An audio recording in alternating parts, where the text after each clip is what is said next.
কাটছে না? আমগরে কি কেউ বাধা দিতে পারছে? এখনো পারবো?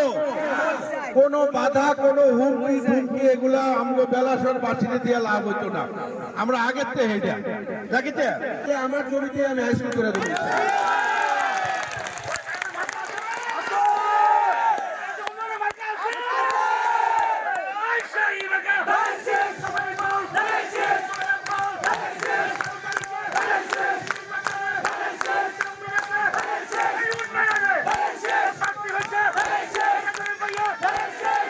আইসি 2001 সালে, অনেকের সময় জন্ম হয় নাই।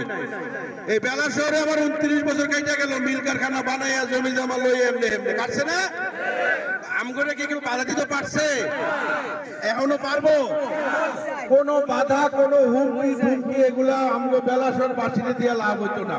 আমরা আগের থেকে হেঁটে দেখিতে আমরা আগের তো আমরা পুরান না, আমরা পুরান।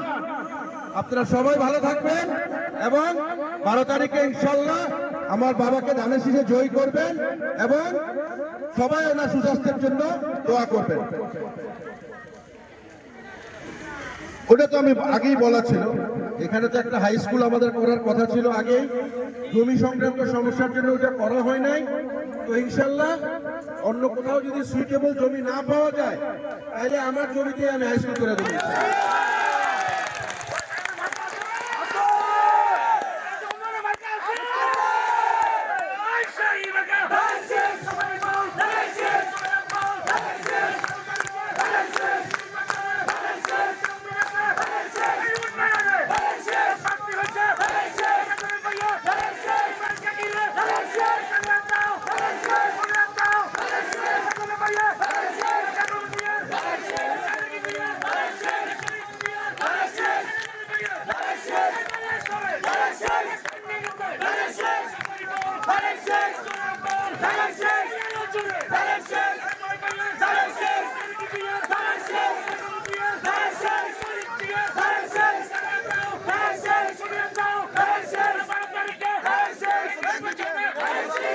একসাথে হয়ে গেছে, আমি নড়তে পারতেছিলাম না।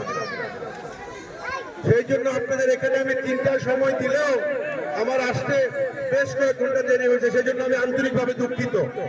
আপনারা অনেকে অনেকক্ষণ যাবত এখানে বসা আছেন, নামাজের সময় হয়ে আসতেছে, এই জন্য আমি কোনো আর সৌজন্য বোধে গেলাম না।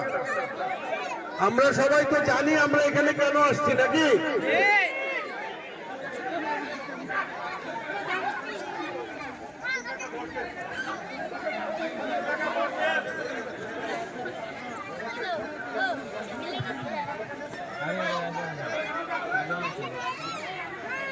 বারো তারিখে কি নির্বাচন? প্রার্থীকে আপনারা সবাই চিনেন, রেদওয়ান আহমেদকে নাম শুনছেন আপনারা?